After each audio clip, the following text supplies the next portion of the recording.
Bonsoir à tous et surtout bonne année, bonne et heureuse année. Donc nous allons continuer notre série de conférences en parlant cette fois de l'énergie noire qui va être soit représentée par une constante cosmologique, soit un champ scalaire. Alors on parle toujours de quintessence ou de cinquième élément. Je voulais représenter dans cette première diapo quels étaient les autres éléments qui sont bien connus. Ici on a les baryons, c'est-à-dire neutrons, protons, toute la matière ordinaire dans laquelle nous sommes faits, enfin qui sont plutôt les particules élémentaires des quarks, etc.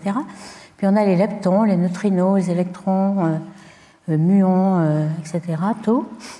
Les photons aussi, ces trois en couleur, nous les connaissons très bien, c'est les trois premiers éléments. Et par contre, tout ce qui est un peu noir, là, la matière noire, dark matter, qui est le quatrième élément, puisque c'est des particules exotiques. On ne sait toujours pas de quoi c'est fait, mais c'est quand même un quatrième élément, ce n'est pas fait de matière ordinaire. Et puis l'énergie noire, dark energy, qui aussi peut être un cinquième élément. On verra que peut-être on peut parfois mixer les deux, mais c'est donc la quintessence. Alors qu'est-ce que c'est que cette énergie sombre? On a vu dans les précédentes séances que ça permettait d'expliquer l'accélération de l'expansion qu'on a découverte en 1998, donc il y a plus de 25 ans maintenant, grâce aux supernovae 1A. Ces supernovae étant des chandelles standards qui nous permettent d'aller beaucoup plus loin que les céphéides qui étaient les précédentes et qui, on s'est rendu compte tout d'un coup que les galaxies qui étaient à des distances qu'on avait déterminées avec la constante de Hubble, justement l'expansion, eh bien, elles étaient beaucoup plus loin que prévu par cette constante. Donc ça veut dire que l'expansion n'est pas décélérée due uniquement à la gravité. D'habitude, avant, il n'y avait que la gravité, donc une force attractive. Donc l'expansion était décélérée et maintenant elle était accélérée. Donc ça veut dire qu'il y a une force répulsive et non pas attractive qui est cette pression négative avec une énergie positive. Donc cette énergie noire n'interagit pas du tout avec le rayonnement, sinon on l'aurait vu. Il y a une grande pression négative, contrairement à la matière qui a une pression nulle, même la matière noire. Et puis, il y a une distribution très homogène. Quand on fait des lentilles gravitationnelles, on détermine la distribution de masse et d'énergie sombre. Elle est complètement distribuée partout. Donc, ça pourrait être encore une constante cosmologique, lambda, comme l'avait prédit Einstein, qui en a ensuite dit que non, on n'en a pas besoin, mais en fait, on en a peut-être besoin. Mais on ne sait pas exactement. Pour l'instant, on est en train de déterminer justement la variation dans le passé de cette énergie noire. Est-ce que c'est vraiment une constante en énergie ou est-ce qu'elle varie? Elle est dynamique en fonction du temps. Et ça, on le saura. Donc, il faut quand même prévoir si jamais on trouve que ce n'est pas une constante, qu'est-ce que ça peut être comme quintessence? Ou alors la modification de la gravité, parce qu'on a déjà modifié la gravité pour beaucoup de choses, pour la matière noire aussi, pour essayer de rapprocher la mécanique quantique de la force de gravité, qui n'est toujours pas réunifiée. Donc tout ça va peut-être nous aider à trouver une solution. Alors je vous rappelle que on a déjà essayé, au XXe siècle, Wolfgang Pauli qui faisait de la mécanique quantique, et on avait déjà vérifié qu'on a un vide, une énergie du vide dans le laboratoire. Lorsqu'il n'y a pas de particules, pas de photons, rien du tout, il y a quand même des fluctuations qui sont dues au principe d'incertitude de Heisenberg. En étant très petit, vous pouvez avoir des fluctuations énormes d'énergie. Donc, création de photons, création de particules, antiparticules, qui est représentée ici. Mais lorsqu'on extrapole ce vide quantique du laboratoire à l'univers, eh bien, on trouve une énergie énorme qui est 120 ordres de grandeur, donc 10 puissance 120 fois l'énergie observée par les supernovae, etc., qui accélère l'expansion. Donc il y a quelque chose qui ne va pas du tout, et certainement on abandonne cette idée d'extrapoler le vide quantique parce que ce n'est pas du tout le bon ordre de grandeur. Alors quelles sont les principales solutions? On va parler de champs scalaires, il y en a beaucoup qui ont été prévus dans la littérature, donc on va essayer de décrire des modèles génériques, quelles sont les principales caractéristiques d'un modèle de quintessence, le cinquième élément. On va voir qu'il y a peut-être une analogie avec ce qu'on a décrit déjà pour l'inflation, c'est qu'au début de l'univers, il y a une dilatation de l'espace qui va justement dilater les fluctuations quantiques du vide, là, cette fois-ci c'est le vrai, et qui va donner des fluctuations macroscopiques. Donc on va peut-être s'inspirer de cela. On sait qu'on peut écrire la pression donc, de l'énergie noire en une équation d'état, un peu comme celle des gaz parfaits, on a PV égale NKT, donc P étant proportionnel à ρ. Ici, on aura un P avec un W, ρ étant l'énergie du vide, et W doit être négatif pour que, justement, une force répulsive, et surtout, on a vu inférieur à moins un tiers, ce qui revenait de l'équation de Friedmann. Donc, on va essayer de décrire divers modèles de quintessence, aussi de kinétique essence ou K-essence, des caméléons, etc.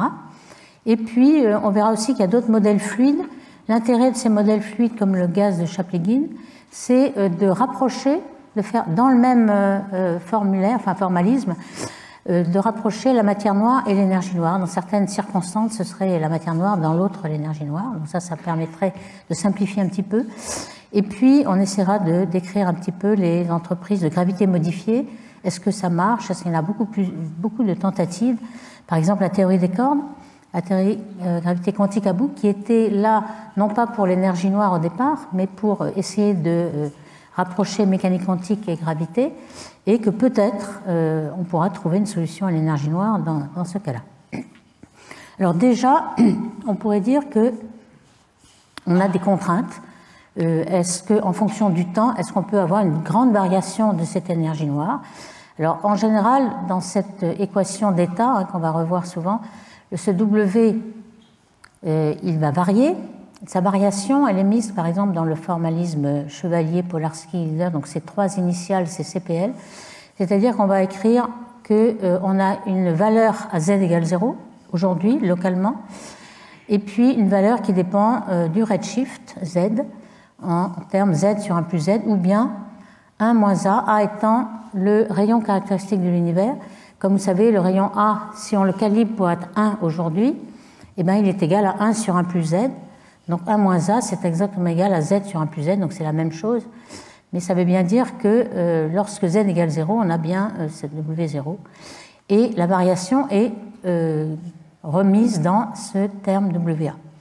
Alors dans cette variation-là, on aurait pour une constante cosmologique, c'est-à-dire le modèle standard, lambda CDM, lambda qui est la constante cosmologique, CDM la matière noire froide, cold dark matter, eh bien, en fonction du redshift, si on remonte dans le temps, vers le Big Bang, on aurait, aujourd'hui on a 70% d'énergie noire, et on aurait quelque chose qui va descendre vers 0. On sait que dans le modèle standard, l'énergie noire n'est absolument pas sensible au début de l'univers, elle ne commence à être sensible qu'il y a 5 milliards d'années, donc ici par là. Par contre, si on avait ce genre de modèle où l'énergie était encore là à grand redshift, et surtout lorsqu'il y a la nucléosynthèse primordiale qui forme l'hélium, le deutérium, le lithium, les premiers éléments, ça c'est les premières minutes, parce que la température est égale à 1 MeV, et bien à ce moment-là, on n'aurait pas du tout le même rapport de neutrons et de protons dans le plasma initial, et donc on n'aurait pas du tout les bonnes abondances d'éléments primordiaux, donc ça ne marcherait pas du tout. Donc ça, on peut l'éliminer déjà, si on connaît les abondances d'hélium primordial. Et donc on a plutôt ce genre de possibilités. Toutes ces courbes-là sont possibles, car elles ont une toute petite epsilon, énergie noire à grand redshift. Donc déjà, on a une contrainte. Alors quelles sont les autres contraintes? Ici, on a reporté une contrainte due assez récente, d'ailleurs en 2022, qui est due d'abord au fond cosmologique observé par Planck, le CMB, et puis les panthéons, là c'est des supernovas, et puis les BAO. Alors on voit que si on met toutes ces contraintes, la plus faible est ici, et puis la plus forte est ici, on est plutôt dans cette région-là, alors que le modèle standard, ce serait W égale moins 1 et W égale 0, c'est-à-dire qu'il n'y a pas de variation dans le temps. Donc vous voyez que déjà, les contraintes actuelles s'éloignent un petit peu, elles ne sont pas complètement incompatibles avec le modèle standard, mais elles s'éloignent un petit peu. D'où la raison d'essayer de trouver des modèles alternatifs. Donc le modèle le plus simple, c'est donc la constante cosmologique, mais il est possible que les données ne nous donnent pas raison, et donc il faille considérer tous ces champs scalaires qui vont être un petit peu complexes, mais dont on ne connaît rien d'ailleurs. Alors ce champ scalaire, qu'est-ce que c'est? On l'a déjà un petit peu vu avec l'inflation, c'est un champ qui a un spin 0. En fait, s'il y avait une particule sur un spin 0, quand vous avez par exemple le photon qui est un boson avec un champ vectoriel, en quelque sorte, il y a un spin 1, tous les fermions sont des particules à spin 1,5. Là, le spin 0, on n'en a qu'un seul dans les particules élémentaires connues, c'est le boson de Higgs qui a un spin 0. Mais ce serait un autre champ, donc scalaire, qui serait dénommé phi par exemple, et dont la pression serait justement celle-là. Donc on aurait un potentiel, B de phi, une énergie cinétique, alors phi point c'est la dérivée de phi par rapport au temps.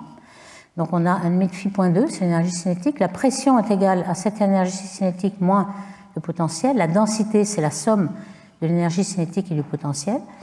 Et donc ce qu'il nous faut, c'est qu'une pression soit très négative pour que justement W soit inférieur à moins 1/3. Donc là, ce qui est négatif dans cette pression, c'est moins V. Donc il nous faut quelque chose où phi point est assez faible.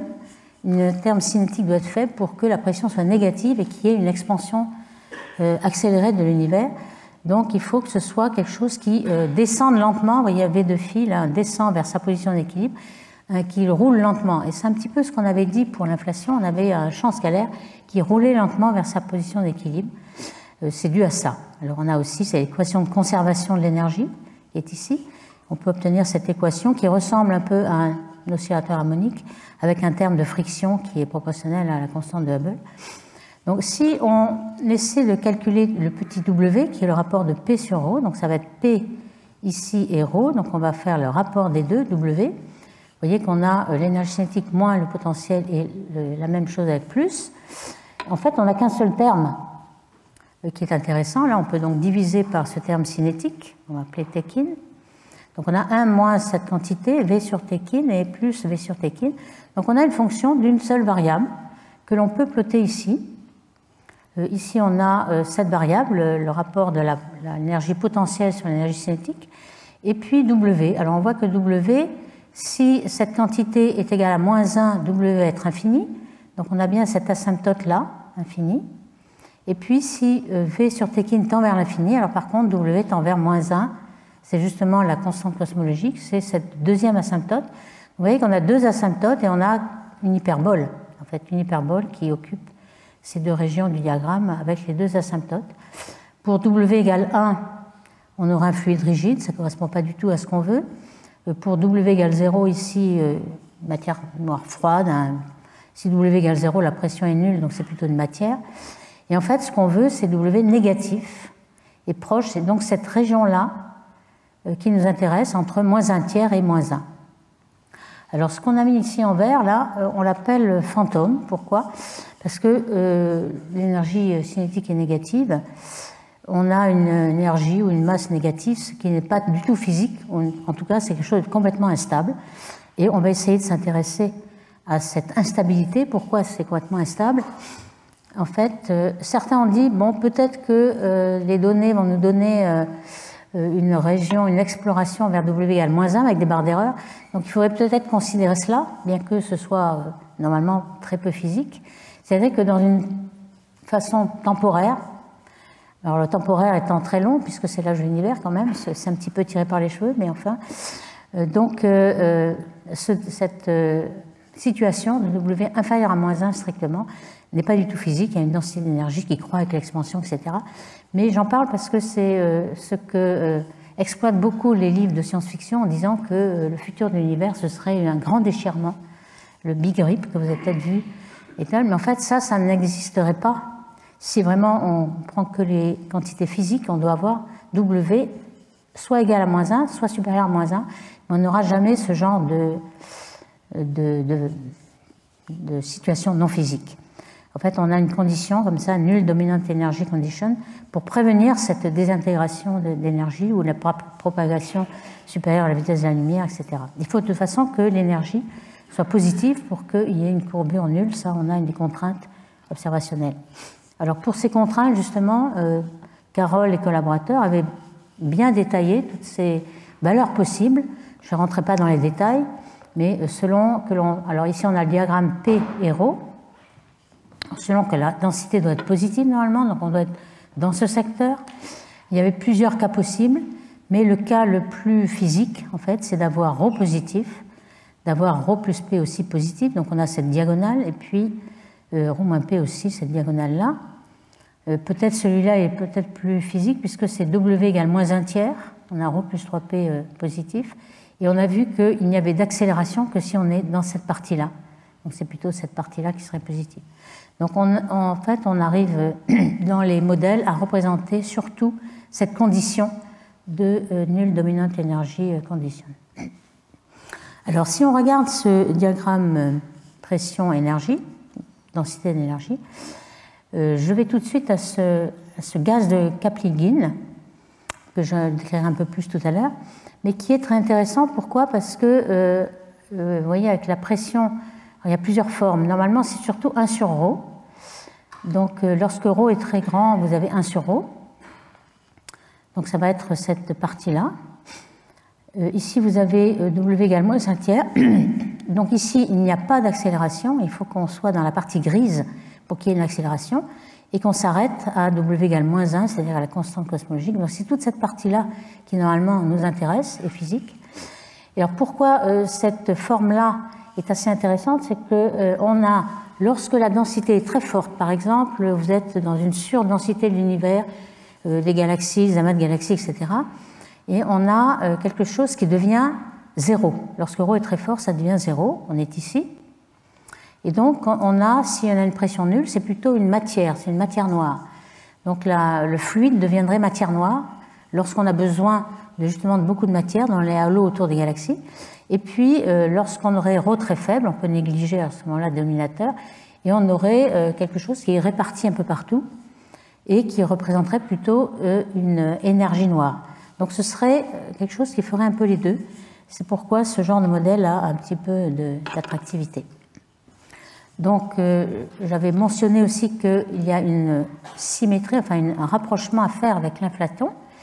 L'inflaton, c'est le champ scalaire qui a été pensé et considéré et travaillé au début de l'univers, juste après le Big Bang. Mais alors là, les constantes de temps ne sont pas du tout les mêmes que celles de l'énergie noire. L'énergie noire va avoir un certain facteur de dilatation de l'espace, mais en des milliards d'années. Ici, c'est en 10-33 secondes, avec un facteur de puissance 26, donc c'est considérablement différent. Mais le principe, le V de phi, etc., et le roulement lent est à peu près le même genre de choses. Et on a vu que Ratra et Peebles avaient déjà considéré, il y a un certain temps déjà, un inflaton qui devenait ensuite, avec le temps, énergie noire, donc qui rapprochait les deux. Aujourd'hui, ces modèles sont un petit peu moins développés. Donc ici, peut-être une même origine, mais pas forcément. Donc si on regarde ce qu'on avait discuté pour l'inflation, donc on avait soit une brisure de symétrie, ça, la brisure de symétrie veut dire qu'en effet, au début de l'univers, lorsque tout est chaud, toutes les forces sont réunies en une façon unique. On sait que déjà aujourd'hui, on a pu trouver la réunification de la force faible et de la force électromagnétique. Donc dans ce même genre d'idée, on peut dire que l'univers est beaucoup plus symétrique au départ, lorsqu'il est très chaud et très dense. Et puis progressivement, lorsqu'il se refroidit, la symétrie est brisée et on a un autre état d'équilibre qui va se retrouver. Et donc le système va progressivement rouler vers un autre état d'équilibre. Et c'est ça, en fait, qui produit l'inflation, qui produit la quantité de matière et de réchauffement qui s'est produit ici. Donc ça, c'est un petit peu les caractéristiques que l'on voit et l'équation est un peu la même que l'on a avec l'énergie noire. Alors le modèle de gaz de Chaplygin, ça peut paraître bizarre parce que Chaplygin a vécu, comme vous voulez, au début du XXe siècle et il a trouvé sa formule de gaz en 1904, ce qui veut dire qu'on ne faisait pas du tout de cosmologie à l'époque, puisque ce n'est qu'en 1920 qu'on a découvert les galaxies et puis l'expansion de l'univers. Donc il avait trouvé cette forme-là parce que c'était une forme plus simple pour travailler l'aérodynamique des avions. C'était un ingénieur qui regardait l'hydrodynamique. Et donc c'était quelque chose qui lui permettait de calculer beaucoup mieux.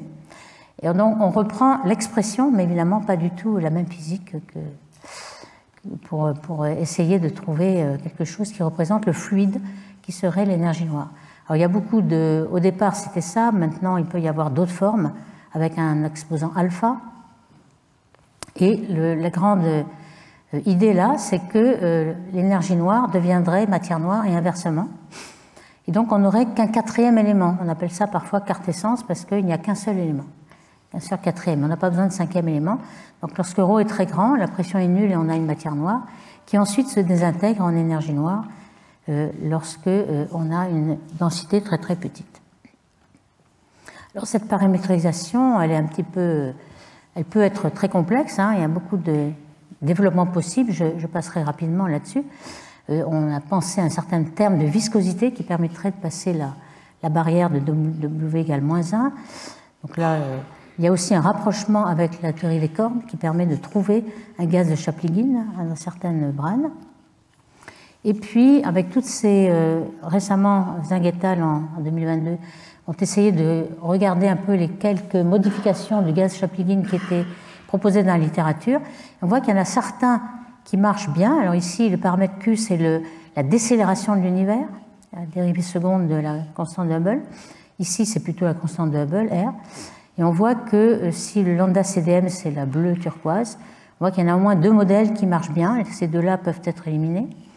Et de même, dans d'autres variables, S et R, on voit que certains modèles marchent avec les observations.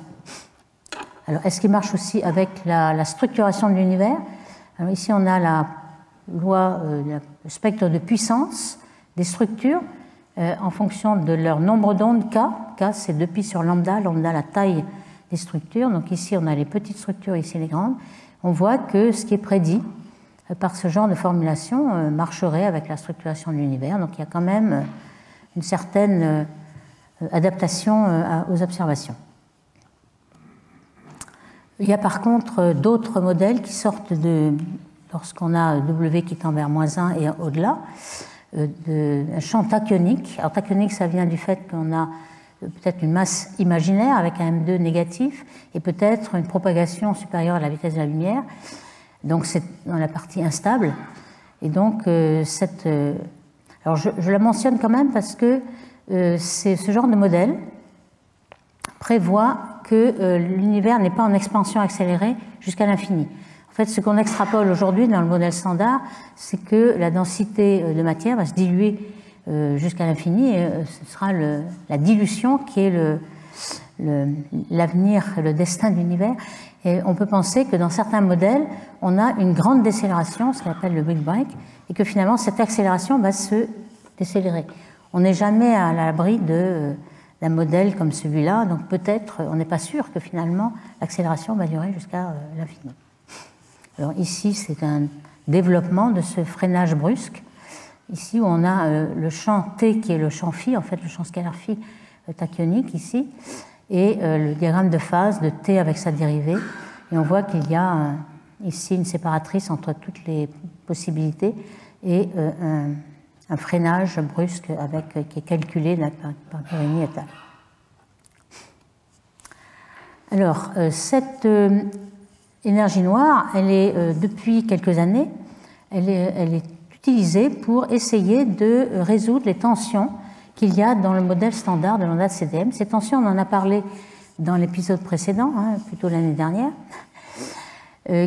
On avait mentionné la tension sur H0, la constante de Hubble, qui a été mesurée de façon empirique par les chandelles standards, les céphéides, les supernovae, donc toute l'échelle de distance, à des valeurs de 73 dans les unités km par seconde par mégaparsec, mais avec une précision de 1%, donc on commence à être très précis, et qui, par le fond cosmologique, le CMB de Planck, il a été mesuré une valeur 67, c'est-à-dire qui est vraiment différente de l'autre, surtout quand on a une erreur qui n'est que d'1%.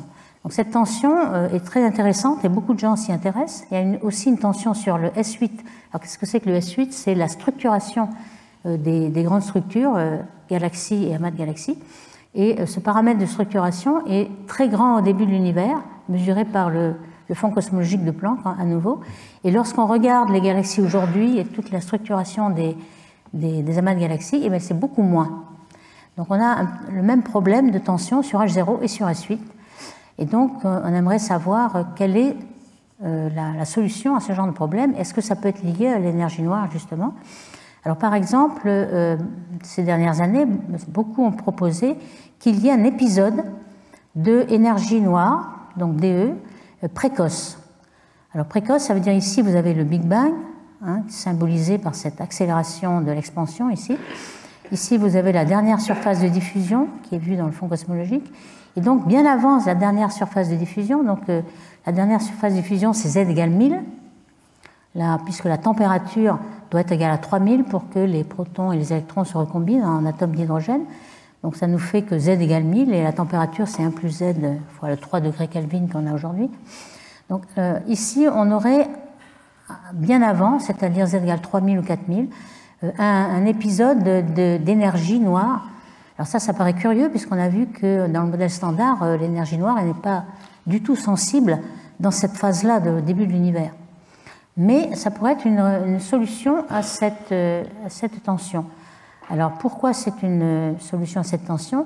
C'est parce qu'il va réduire la taille de l'horizon sonore. Alors je vais décrire un petit peu ce que c'est. Alors cet horizon sonore, vous le savez, c'est le chemin parcouru par le son. Alors pourquoi le son? C'est que lorsqu'on a le plasma électron-proton qui est en équilibre avec la pression de radiation, on sait qu'il y a un équilibre de pression, il y a des ondes de pression, donc des ondes acoustiques, donc du son, qui se propagent. Et dans le modèle standard, il se propage jusqu'à 380 000 ans après le Big Bang, qui est la recombinaison. Donc les particules chargées se recombinent, on devient neutre, et donc on se découple des photons, on n'a plus d'oscillation acoustique, donc on s'arrête là, le découplage. Alors le découplage, il a un petit peu d'abord les photons, puis ensuite les baryons. Enfin c'est très peu, j'ai présenté ça, mais en fait le rayon de découplage juste après avec les baryons ou les photons, c'est à peu près la même chose, à 1% près. Donc on va oublier ce détail. Mais donc, que se passe-t-il? Normalement, l'horizon doit faire à peu près 150 mégaparsecs avec le modèle standard. Si jamais vous avez une énergie noire qui, pendant très peu de temps, puis ensuite elle disparaît, va accélérer l'expansion, à ce moment-là, vous allez refroidir l'univers beaucoup plus tôt. Et donc, vous allez obtenir à ce redshift-là, Z égale 1000, vous allez obtenir un temps qui ne sera pas 380 000 ans, mais 200 000 ans, puisqu'il va être en expansion accélérée et se refroidir beaucoup plus vite. Donc, à ce moment-là, on aura la recombinaison avant, mettons 200 000 ans. Et donc, le son aura eu le temps de parcourir un certain chemin, l'horizon sonore, qui sera beaucoup plus petit. Donc, vous réduisez cet horizon sonore qu'on appelle RS ou RD. Et ce qu'on mesure, nous, c'est l'angle de cet horizon. Soit on le mesure avec le fond cosmologique, avec le satellite Planck, par exemple, on a des fluctuations, on mesure les plus grandes fluctuations.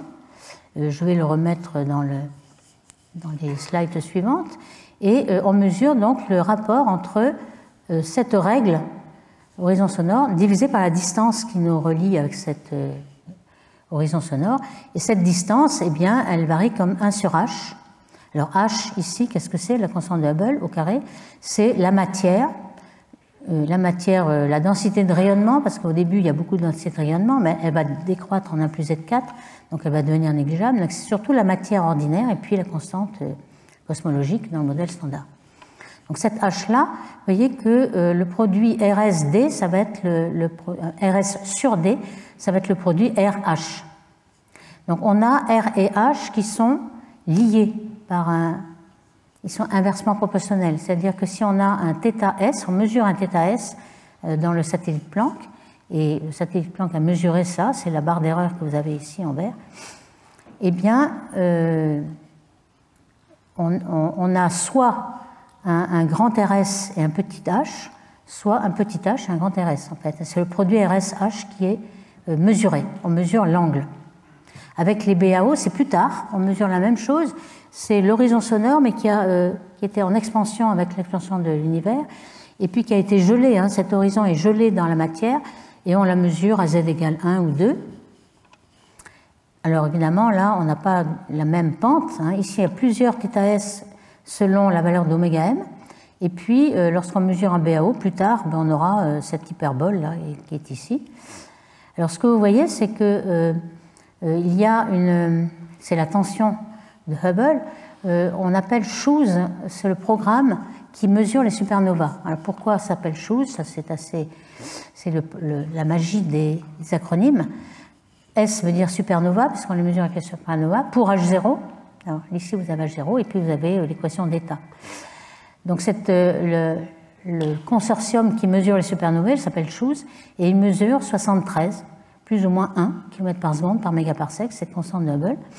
Donc c'est cette valeur-là de H0, 73 avec une barre d'erreur en gris. Et les BAO nous donnent ça, c'est-à-dire elles mesurent le θ et elles mesurent le produit de R et de H. Donc cette barre d'erreur ici. Vous voyez que même si on veut varier un tout petit peu dans ce coup-là, avec Planck qui est ici, on n'arrivera jamais à arriver à cette valeur de... On n'arrive pas à rentrer dans la chaussure, si je peux dire. Alors, pour l'univers jeune, il n'y a aucun problème pour le modèle standard. Hein. On mesure 67, plus ou moins 0,47. Vous voyez que c'est très précis. On le mesure par plusieurs choses. Par exemple, le θs. θs, c'est ici l'horizon sonore. Vous avez ici la taille des structures, la fringue de puissance. Vous avez la carte des fluctuations mesurées par le satellite Planck. Vous mesurez en fonction de l'angle θ, la taille angulaire. Vous voyez qu'ici, il y a beaucoup de bruit. Pourquoi? Parce que vous avez très peu de grosses structures. Donc 90 degrés, il y en a 2 ou 3 ici. Donc il y a une variance cosmique qui vous montre qu'il y a beaucoup de bruit. Mais ensuite, lorsque vous avez plein de petites structures d'un degré ou autre, vous avez des barres d'erreur qui sont très petites. Vous avez l'horizon sonore, c'est la plus grande taille qu'a pu parcourir le son, ici. Et vous voyez qu'on a une précision assez grande sur cet horizon sonore. C'est le produit de RS et de H. Et puis ensuite, on a d'autres contraintes. On a des contraintes avec le lentille gravitationnelle, puisqu'on mesure les structures. Ensuite, plus loin, on sait comment les photons ont été déviés. Et puis, on a la géométrie, etc. On a énormément de contraintes. On a aussi l'effet Sachs-Wolf, qui est, on en a déjà parlé, mais je rappelle, c'est que lorsqu'on a un puits de potentiel, le photon, lorsqu'il descend dans le puits de potentiel, il va toujours à la même vitesse, mais il prend de l'énergie, donc il devient plus bleu, et lorsqu'il ressort, il redevient plus rouge. S'il n'y a pas d'énergie noire, il a la même couleur à l'entrée qu'à la sortie, et si l'énergie noire est une expansion accélérée, à ce moment-là, le puits de potentiel se réduit par l'expansion et il ressort plus bleu. Et ça, on a vu que cet effet n'existait pas à grand Z, donc il n'y avait pas d'effet de énergie noire et d'accélération. Alors quand même, il y a énormément de modèles. Je fais une liste, c'est pas pour qu'on la lise tout, mais pour que vous voyez un petit peu le nombre de modèles qui a été fait. C'est un article de revue de Genomsic en 21.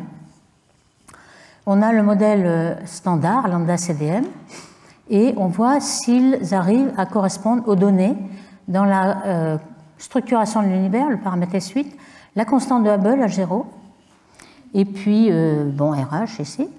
Donc, les données sont les barres grises. Ça, c'est le survey des structures, des grandes structures. On est à peu près là. Ici, c'est la valeur 73 de la constante de Hubble, localement, alors qu'on sait que le Planck le mesure ici. Donc, vous voyez qu'ici, on a des problèmes, la plupart du temps, pour le modèle lambda CDM, pour être compatible avec les données locales. On est compatible avec les données de l'univers jeune, mais pas local.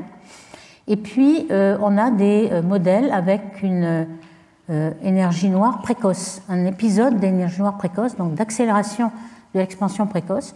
Et il y en a beaucoup qui ne correspondent pas non plus. C'est quand même assez difficile. Il y en a un qui marche ici avec ça, et c'est une idée qui était assez intéressante, c'était de dire, puisqu'on a besoin d'une accélération, donc un épisode d'énergie noire à exactement là où il y a équivalence entre matière et rayonnement, là il y a une coïncidence, eh bien il pense que peut-être c'est le moment où les neutrinos commencent à se découpler et à devenir non relativistes. Et là on aura un couplage avec les neutrinos. Ça a été proposé et finalement peut-être il y a quelques modèles qui marchent, mais ce qu'on peut retirer de là, c'est que on arrive difficilement quand même, malgré cette accélération de l'expansion au début de l'univers, de résoudre le problème. Alors certains alors je reprends justement ce petit diagramme qui montre bien de quoi il s'agit. Ici, vous avez le Big Bang, vous avez 1 plus Z, donc on arrive à 0 ici. On a la densité en rouge de le rayonnement qui décroît en 1 plus Z4, il décroît assez vite. En bleu, c'est la matière qui, dans l'expansion de l'univers, décroît en 1 plus Z au cube, c'est le volume et la matière est conservée. On voit que le rouge et le bleu se rencontrent ici, donc ici c'est le temps d'équivalence entre matière et rayonnement. Au début, c'est le rayonnement qui domine, près du Big Bang, ensuite c'est la matière, et on voit que l'énergie noire, donc cette fameuse énergie noire épisode précoce, cette énergie noire, elle a besoin d'un pic exactement au moment où il y a égalité entre matière et rayonnement. Alors pour essayer de résoudre encore plus des problèmes, ils ont pensé à des modèles peut-être oscillants, il n'y aurait pas seulement un épisode, mais plusieurs épisodes. Donc certains modèles ici, mais c'est pour montrer un petit peu la grande activité théorique qu'il y a autour de ces modèles d'énergie noire très tôt, précoces, mais ils ne sont pas aussi efficaces que les autres. Donc il y a par exemple un papier récent de Vagnozzi qui montre que justement on a besoin d'autre chose que d'une accélération de l'expansion très tôt dans l'univers. On en a besoin quand même, mais il faut autre chose. Alors il a pour cela débloqué 7 arguments, en fait qu'il a voulu même être parallèle aux 7 premières lettres de l'alphabet, A, B, C, D, E, F, G. Enfin bon, ça c'était pour l'humour. Un des arguments est assez intéressant, c'est qu'on commence à avoir avec le James Webb des galaxies très tôt dans l'univers, dans les premiers milliards d'années, même 200 ou 300 millions d'années. Et c'est des galaxies qui, en certain âge, sont déjà assez âgées, il y a des étoiles très vieilles. Et donc, on peut limiter l'âge de l'univers, parce qu'en fait, si vous accélérez beaucoup l'âge par une expansion accélérée au début, l'univers devient plus jeune. Et donc, il y a une limite qui va être donnée par l'âge des galaxies, qui va être plus vieille que l'âge de l'univers, encore une fois. Ça, c'est quelque chose qu'on avait résolu avec la constante cosmologique, mais ça va revenir là-dessus. Ici, on va parler de chronomètre cosmique, etc. Et puis aussi de loi de puissance. Comme vous voyez ici, il y a une loi de puissance, spectre de puissance en fonction de la taille des galaxies. On voit qu'il y a un retournement. Que ce retournement a lieu justement à la période au redshift où il y a égalité entre matière et rayonnement. Et que si vous bougez en fait ce redshift dans le temps, eh bien vous n'aurez plus du tout la même structuration de l'univers. Donc tout ça, ça va nous donner des contraintes. Et puis l'effet justement Sachs-Volt que je décrivais, lorsque vous rentrez dans un potentiel et qu'il n'y a pas d'énergie noire, mais vous avez la même couleur au départ qu'au retour. Par contre, le photon, lorsqu'il tombe ici et qu'il y a de l'énergie noire, eh bien, il va ressortir plus bleu qu'au départ. Et ça, dans l'univers précoce, l'univers jeune, on ne le voit pas. Alors si je prends l'argument des âges des galaxies primordiales, voici ce qu'on peut regarder, le temps, l'âge de l'univers en milliards d'années, en fonction du redshift, et selon que vous avez des constantes de Hubble différentes, et surtout qui varient différemment, parce que vous avez un épisode d'énergie noire, eh bien vous aurez des galaxies ici qui commencent à être plus vieilles, c'est pas encore si critique que ça, et qui commencent à être plus vieilles que l'âge de l'univers à certains redshifts là. Donc ça va nous donner une contrainte sur les modèles que l'on peut proposer. Il y a aussi, d'ailleurs, il faut prendre en compte les amas globulaires, globular cluster, les 22 amas globulaires qui sont très vieux dans la Voie lactée et qui nous donnent aussi une contrainte, c'est la contrainte en rose. Donc si vous regardez ici l'âge de l'univers en fonction de l'âge 0, vous voyez qu'il y a la contrainte du fond cosmologique, du satellite Planck. Vous avez aussi les BAO, et puis la mesure des supernovas par Schuss, et on voit qu'on n'arrivera jamais, même si on arrive à reproduire Schuss, eh bien on n'aura pas l'âge des amas globulaires. On aura un univers qui sera trop jeune par rapport aux amas globulaires. Donc vous voyez que ça nous donne aussi une contrainte, l'âge des galaxies ou l'âge des étoiles, qui deviennent plus grandes que l'âge de l'univers. Alors les chronomètres cosmiques, ça c'est très intéressant. Là, tout le problème entre constante de Hubble et puis redshift, c'est savoir en combien de temps on arrive à ce redshift-là. Le redshift, lui, il est constant. En fait, on arrive toujours à une recombinaison au même redshift, mais par contre, c'est pas au même temps. Et donc, c'est là qu'on aimerait avoir des chronomètres Alors ça, c'est très intéressant parce qu'il y a des galaxies très massives dont la formation est très rapide et elle est très stoppée, c'est-à-dire qu'ils consomment tout le gaz qu'ils ont disponible très rapidement, ça peut être quelques millions d'années, dans une flambée de formation d'étoiles, et ensuite elle est stoppée parce qu'il n'y a plus de gaz. On l'a vu ça avec le James Webb Telescope. Donc on arrive à avoir l'âge des étoiles, et donc il sera l'âge de la galaxie, et donc on peut avoir ces chronomètres cosmiques ici. Alors pour l'instant, il y a beaucoup de barres d'erreur, mais peut-être dans le futur on pourra en trouver plus. Ici on voit que soit le modèle standard est en bleu ici, ou le modèle avec Shoes, avec la haute constante de Hubble en rouge. Et on voit que le rouge et le bleu, ça marche tout aussi bien pour l'instant. On n'a pas assez de précision, les barres d'erreur sont trop grandes, mais dans un futur, ce sera peut-être un point intéressant. Il y a aussi une autre façon de mesurer H0, complètement indépendante du fond cosmologique et puis de la supernovae, donc les deux qui sont en désaccord. Il y a une troisième méthode qui est celle des lentilles gravitationnelles. Vous voyez que parfois vous avez des mirages gravitationnels avec un quasar ici, l'observateur est ici, et puis c'est une lentille forte. Donc on a une galaxie qui fait la lentille, les rayons sont déviés par cette lentille, et puis l'observateur il prolonge le rayon et voit une image ici, ou alors il voit une image ici. Voilà. Il peut y avoir 3 ou 4 images des mirages gravitationnels. Et ce qu'il faut, c'est que, en général, le quasar, c'est un trou noir très massif, il a des sursauts. Donc la luminosité n'est pas constante. Donc tout d'un coup, on a un sursaut et puis plus rien. Donc à ce moment-là, on va voir le sursaut arriver dans chacune des images à des temps différents. Pourquoi? Parce que le chemin optique de ce côté n'est pas le même que celui-là, etc. On a plusieurs, chaque image a un chemin optique différent. Donc on va pouvoir, si on mesure le temps à laquelle arrive le sursaut dans cette image par rapport à cette image, on a un certain délai. Et donc ça va nous donner, comme il va à la vitesse de la lumière, de toute façon, on va avoir la distance linéaire qu'il a parcourue, du moins la différence de distance entre toutes ces images. Et comme on connaît le redshift, on va pouvoir avoir H0. Alors maintenant, au début, c'était une méthode qui dépendait un peu des modèles de lentilles, etc. Maintenant, on commence à avoir une précision assez grande. Bon, c'est un programme qui s'appelle H0 Lentille Lenses in Cosmological, etc. Ça fait Holy Cow, ça fait vache sacrée en fait, si vous voulez. Donc ils arrivent toujours à trouver des acronymes qui sont très intéressants. Donc cette méthode a une valeur 73, toujours la même que Shoes. Donc c'est quelque chose de local, mais à plusieurs redshifts. Et il commence à avoir une précision pas aussi bonne que les autres, mais ça arrive à donner quand même 2-4% au lieu d'1%. Mais dans le futur, peut-être on aura encore mieux. Donc vous voyez, vous pouvez avoir 4 ou 5 images, ou bien un anneau d'Einstein. Alors l'intéressant, c'est qu'on a la valeur de H0 en fonction du temps, ou du redshift. Et ce qu'on s'aperçoit, c'est qu'il devient plus petit lorsqu'on va à grand redshift, ça descend. Donc on n'a pas seulement une valeur faible comme 67 à très très grand redshift avec Planck, ou alors la valeur de Shoes très très proche, mais on a toute une continuité. Et donc c'est plutôt un mécanisme qu'il faudrait trouver tout au long de l'univers. Ça ne suffit pas d'avoir un épisode d'énergie noire au début de l'univers.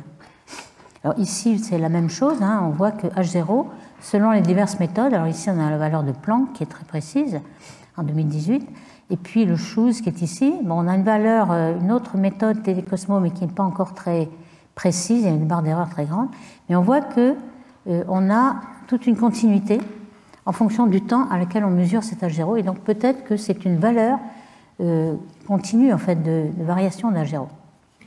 D'où le petit cartoon qui est ici, qui est dû à Cristina Gherardini, qui nous dit que pour résoudre ce problème de H0 qui varie entre 67 et 73, il va falloir un mécanisme, le mécanisme jaune ici, qui est peut-être d'avoir une accélération au début de l'univers, mais il faudra un autre mécanisme à des H0 intermédiaires pour ensuite rentrer dans les chaussures ici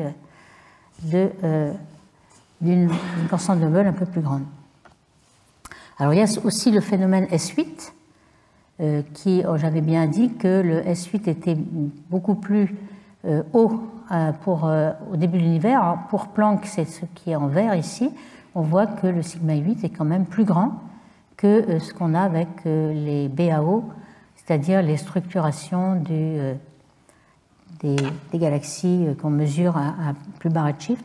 Donc on voit qu'il y a quand même une contrainte, les barres d'erreur ne se chevauchent pas et on a encore une tension ici. Alors pour ce problème, quelle va être une des solutions? Une des solutions, c'était par exemple que la matière noire se désintègre en énergie noire. On l'avait vu avec le gaz de Chaplygin, hein, que c'est le même fluide. Alors pourquoi? Parce que si cette matière noire se désintègre, on sait que par exemple pour les WIMP, ces particules qui étaient supposées les neutralinos, c'était des particules qui étaient leurs propres antiparticules. Donc ça pourrait en effet se désintégrer. Lorsqu'elles se désintègrent, elles gagnent de l'énergie, elles sortent des puits de potentiel, donc elles lissent les structures. Donc c'est une possibilité.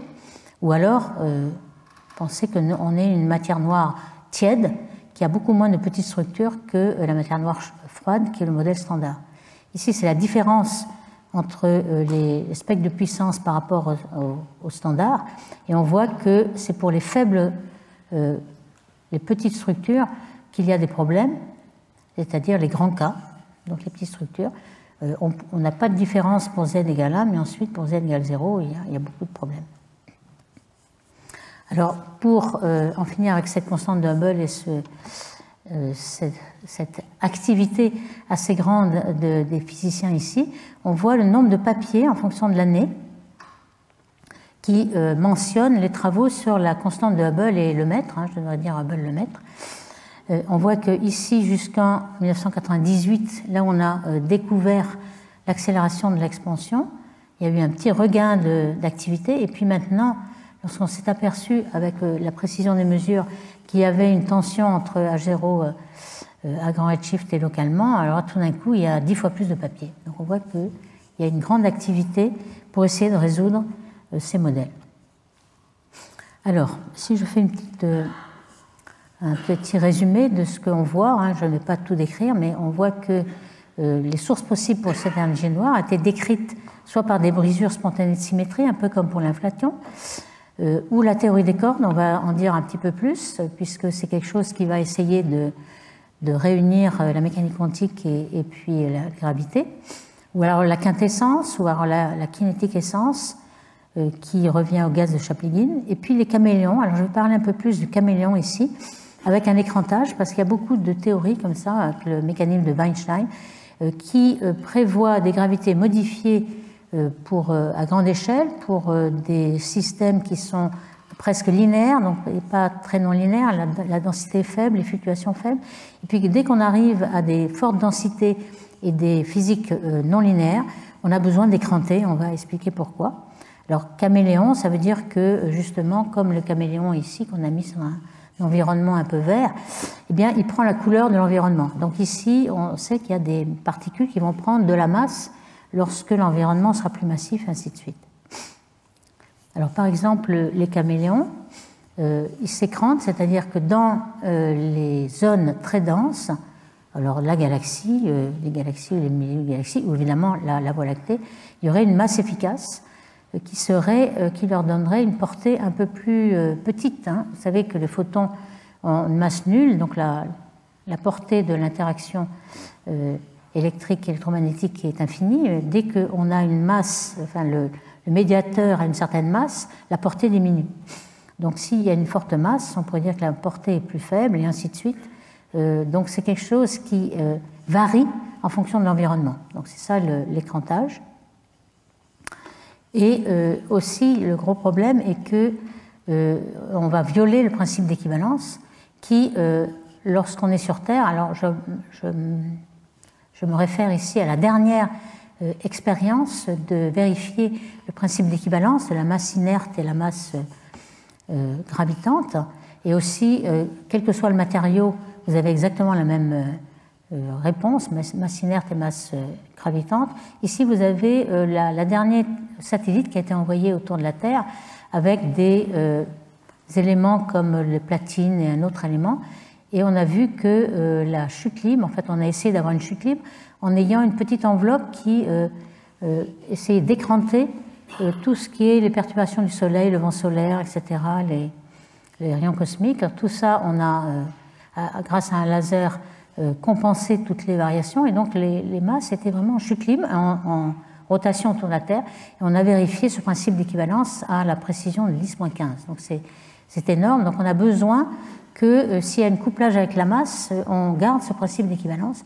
C'est pour ça que cette détection de cinquième force ne va pas être possible vraiment lorsqu'on est sur Terre et dans une région de masse très forte. Ça a été la même chose pour le mécanisme d'Amour-Polyakov qui écrantait ce fameux dilaton qui sortait du théorie des cordes en fait. On pourrait essayer de mesurer avec l'effet de Casimir dynamique.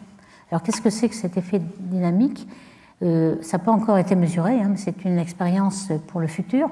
Alors l'effet Casimir statique, il est déjà bien connu hein, depuis 1940. C'était lorsqu'on met deux plaques métalliques dans le vide complet, le vide quantique, où il n'y a ni particules, ni photons, etc. On sait qu'il y a des fluctuations du vide qui prévoient par exemple des photons, des créations de photons, et à l'intérieur des plaques, ces photons doivent avoir une longueur d'onde limitée, puisqu'on doit avoir un multiple de l'espacement ici. Donc il y a moins de photons à l'intérieur qu'à l'extérieur, et donc les plaques se collent. Ça, c'est ce qu'on a mesuré en laboratoire en statique. Maintenant, l'expérience dynamique veut dire que si une des plaques bouge avec une grande fréquence, avec la fréquence même de photons possibles qui vont arriver, et là on pourrait créer des particules. Créer des particules, photons, fermions, et peut-être les caméléons, ces particules de matière d'énergie noire, ou alors ces particules empêcheraient les autres d'être créées, etc.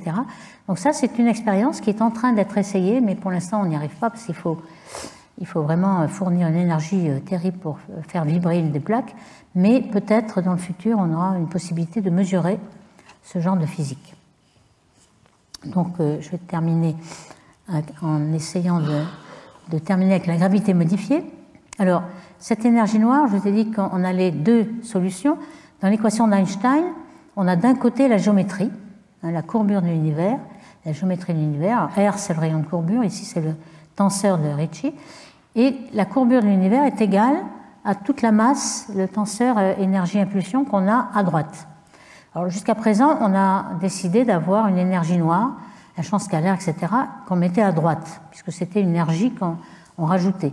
On peut penser qu'on va modifier la gauche maintenant. En fait, c'est un peu équivalent, hein, vous allez me dire, c'est un vocabulaire. Mais enfin, c'est gravité modifiée, ça veut dire qu'on modifie ce terme-là, on modifie la gravité qui ne sera pas tout à fait la gravité d'Einstein, en quelque sorte. Alors, qu'est-ce qu'on peut changer? Évidemment, dans le système solaire, tout est bien vérifié, la gravité d'Einstein est complètement vérifiée, il faut le changer à très très grande échelle. On peut penser à un graviton, c'est-à-dire que la particule médiateur de cette énergie, un peu comme dans la théorie des champs, serait non pas de masse nulle, à portée infinie, mais une masse légèrement très faible. Alors ça résoudrait notre problème, puisque à très grande échelle, on aurait moins de gravité que celle qu'on connaît d'Einstein, et donc on pourrait expliquer l'expansion accélérée de l'univers. Ce serait une des idées. En tout cas, ce graviton, s'il est massif, bon, c'est un boson de spin 2. Hein, il a un quadrupôle ici. Quand on a mesuré les ondes gravitationnelles, à partir de 2015, on a mesuré ces ondes gravitationnelles, elles ont cette polarisation. Alors pourquoi? Parce qu'il n'y a pas de dipôle, il n'y a pas de masse négative, donc il n'y a pas de dipôle, mais il y a un quadrupôle. Et c'est cette interaction avec un spin 2 qu'on va essayer de calculer. Donc, cette gravité massive a une longue histoire. Il y avait déjà Pauli et Firth, c'est le Wolfgang Pauli en fait, de la mécanique quantique en 1939, qui avait trouvé, mais pour une gravité complètement linéaire, une gravité sans fantôme. Quand on parle de fantôme ici, c'est quelque chose qui n'est pas physique, qui a une énergie négative ou une masse négative, etc. Donc il faut essayer d'éliminer les fantômes. Donc ils avaient un graviton massif de spin 2, mais le gros problème, c'était complètement linéaire. Dès qu'on arrivait à la non-linéarité, il y avait un problème de fantôme. Et puis aussi, on avait un problème de discontinuité. C'est-à-dire que lorsque on faisait tendre la masse de ce graviton vers zéro, on devrait retrouver les équations d'Einstein, enfin la gravité ordinaire. Eh bien non. Donc il y avait un problème, et c'est là que le mécanisme d'écrantage de Einstein existe. C'est que pour retrouver, lorsque m tend vers zéro, la relativité générale, il fallait écranter, renormaliser. cette renormalisation qui écrante en fait la théorie ici non linéaire. Alors maintenant, on arrive à trouver une théorie non linéaire grâce à Claudia de Rham qui est ici, mais on a besoin de cet écrantage de Weinstein. Alors, à quelle distance cette modification de gravité est-elle écrantée? Mais quand on regarde le rayon d'écrantage de Weinstein, hein, c'est une fonction de la masse de la source, la masse du graviton, m, la masse de Planck qui est connue, eh bien, quand on met toutes ces variables ici, on voit que c'est 800 kg par sec. C'est-à-dire que si on est dans la Voie lactée, 800 kg par sec, c'est la distance à Andromède. Donc c'est un énorme écrantage. Donc on ne va pas pouvoir mesurer vraiment cette gravité modifiée que à très très grande échelle. Justement, enfin, c'est ce qu'on mesure avec l'énergie noire, en quelque sorte. Mais il est normal que cette non-linéarité soit renormalisée par cet écrantage de Weinstein, et donc on ne va pas pouvoir vraiment avoir ces manifestations à faible distance. Alors comment on peut tester la gravité? Alors ça a été plus ou moins fait à petite échelle et à grande échelle. Je vais passer assez vite ici.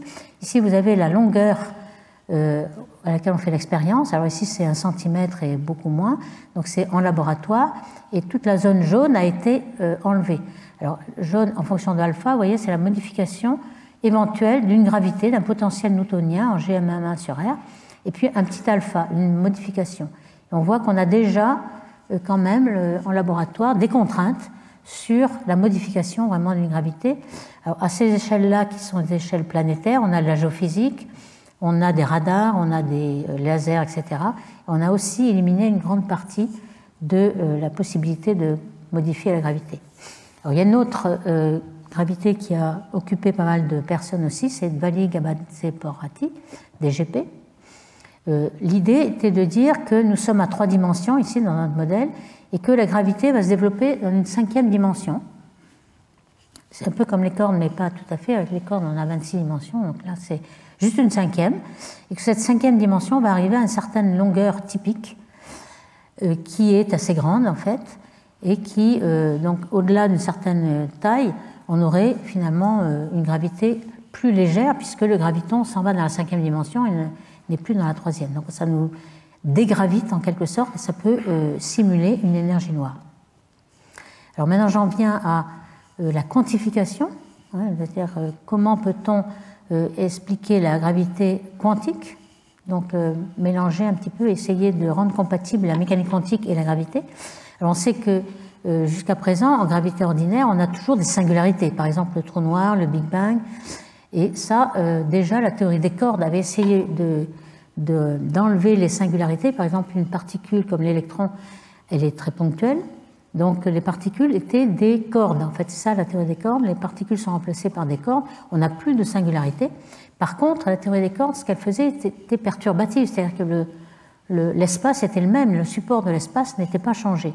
La gravité quantique fait quelque chose de mieux, c'est qu'elle pense que dès qu'on arrive à des petites échelles, l'échelle de Planck c'est 10-35 mètres, eh bien l'espace lui-même doit être quantifié. C'est-à-dire qu'on doit avoir des petits bouts d'espace, on doit avoir une courbure de l'espace qui est variable, qui va faire partie d'une fonction d'onde, un peu comme toutes les variables quantiques qui ont des fonctions d'onde qui sont un petit peu incertaines. Et donc ça, c'est ce qui est vraiment l'effort qu'ont fait les partisans de la gravité quantique à boucle, c'est de quantifier l'espace lui-même.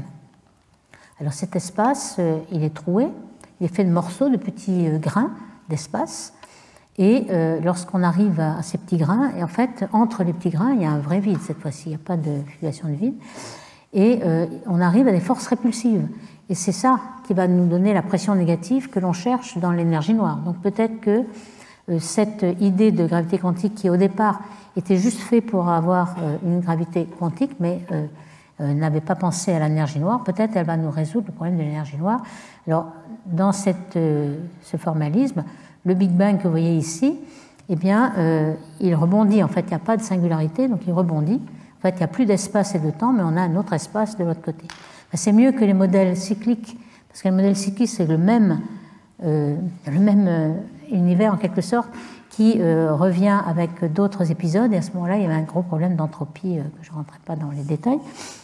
Donc, je vais aller un petit peu vite pour la fin. En fait, on a des boucles de spin ici, qui sont des excitations de l'espace, des petits bouts d'espace. Lorsqu'on est à grande échelle, on a un espace continu. Et on peut se représenter ça avec des réseaux de spin. Ces réseaux de spin qui avaient été inventés déjà par Penrose, qui sont réutilisés ici. Et on a des espèces de spins qui lient les petits éléments ensemble et qui représentent aussi la courbure de l'espace en même temps. Donc on peut se représenter cette gravité quantique ici. Et donc au début, on a une température infinie de Big Bang et on a cette espèce de rebond ici. Et il y a quand même des points qui sont positifs, contrairement un peu à la théorie des cordes qui n'a pas prédit quelque chose. Ici, on peut prédire pour le trou noir qu'on a une entropie qui est exactement celle de Bekenstein-Hawking. Comme vous le savez, il y a une entropie à petite échelle. Toute l'information qui est dans la matière qui est tombée dans le trou noir, elle se retrouve à la surface du trou noir, à l'horizon, et elle est proportionnelle à la surface. C'est-à-dire qu'il y a tous les quantums d'informations qui sont des éléments de surface. C'est-à-dire que l'information ne croît pas à l'infini, il n'y a pas d'infiniment petit en quelque sorte. On a quelque chose qui croît comme la surface et non pas le volume. Ça, c'est très important et ce que retrouve la gravité quantique à boucle. En fait, ce n'est pas un réseau de spin très, très déterminé, puisqu'on a une incertitude due à la quantique, on a un nuage de probabilité. C'est comme les fonctions d'onde, on ne sait pas où l'électron est, il y a une fonction d'onde qui donne la probabilité de la position de l'électron. Ici, c'est pareil pour les petits éléments de surface. On parle de mousse de spin, puisqu'on a des fonctions d'onde qui sont assez incertaines. Il y a une incertitude qui est inhérente à la mécanique quantique. Alors, ça a été calculé en 2008-2011, et ils ont trouvé une pression négative, donc d'où l'espoir peut-être de trouver l'énergie sombre avec ce formalisme. Alors, comment on pourrait les détecter? Il a été déduit de cette gravité quantique à boucle que si on avait par exemple un sursaut gamma, c'est les fameux GRB, Gamma Ray Burst, qui étaient assez loin, en général ils sont à des milliards d'années-lumière, on les détecte sur Terre et la vitesse du son, enfin pas du son, de la lumière, pardon, la vitesse de ces sursauts gamma, elle est un petit peu différente en fonction de l'énergie du photon. Alors ça c'est une prédiction, normalement tout le monde va avec les vitesses de la lumière dans le modèle standard, mais là on pourrait voir une petite différence et on a essayé de faire l'expérience avec ce très fort sursaut gamma. Et après des millions de milliards d'années, on n'a rien trouvé. La vitesse est la même, donc pour l'instant, ce n'est pas prouvé.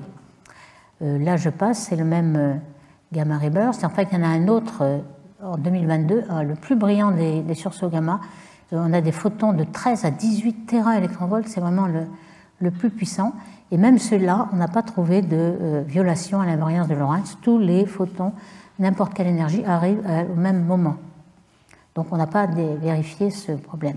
Il y a quand même une prédiction cosmologique qui est due à Stekar et Gucht ici, c'est qu'ils prédisent un petit élément dans les fluctuations de pression de Planck. Ici, ils prévoient, vous voyez ici la gravité quantique à boucle, c'est la rouge, un autre modèle similaire est ici. Alors c'est un peu ennuyeux parce que c'est justement là où il y a la variance cosmique et que les barres d'erreur sont très grandes, donc tous les modèles marchent bien, donc on n'arrive pas à le vérifier. Donc en gros, on a ces deux théories pour la gravité quantique, c'est la théorie des supercordes qui ont 26 dimensions, on le représente par ces dimensions qui se replient sur elles-mêmes. Et donc je n'ai pas beaucoup de temps, mais je dirais que finalement cette théorie des cordes, je passe au truc suivant, c'est qu'il y a beaucoup de difficultés dans cette théorie des cordes. Il n'y a toujours pas de supersymétrie qui a été trouvée, donc la supersymétrie permettait d'avoir beaucoup moins de dimensions. Et puis le nombre de degrés de liberté est vraiment très très grand, et on n'a pas encore fait de prédiction avec cette théorie des cordes, mais enfin elle est toujours en cours. Et pour la gravité humidifiée, donc l'état de l'art est le suivant. On a eu beaucoup de contraintes avec l'événement du sursaut gamma en 2017 qui a à la fois envoyé des ondes électromagnétiques, le sursaut gamma, et puis des ondes gravitationnelles. Et c'est un événement assez important puisqu'elle a permis de montrer que ces deux événements arrivaient à la même vitesse après 45 milliards d'années-lumière. Donc on a une précision extrême sur cette vitesse. Ça veut dire qu'il y a énormément de modèles de gravité modifiée qui ont été éliminés par ce principe. Alors maintenant, il en reste encore. Hein. Il y a par exemple les théories de Horndinsky ici, des théories au-delà. Certaines ont été éliminées par cette vitesse-là. Et puis, il y a le phénomène de DOST, la dégénérescence Higher Order Scalar Tensors, qui va peut-être nous en parler Yann Razira tout à l'heure. Et puis, encore d'autres libertés. Donc, vous voyez, encore beaucoup d'espace à explorer avant de pouvoir trancher. Donc, je conclurai que les propositions sont très nombreuses pour expliquer l'énergie noire, la quintessence, le gaz de Chaplygin. Il y a des multiples théories de gravité modifiée. Et récemment, on a beaucoup entendu parler de cette énergie noire, un épisode d'énergie noire très tôt dans l'univers qui permettait d'expliquer une partie de la tension d'H0 et de S8, mais que peut-être on aura aussi une solution avec les théories de gravité quantique. Donc je vais m'arrêter là.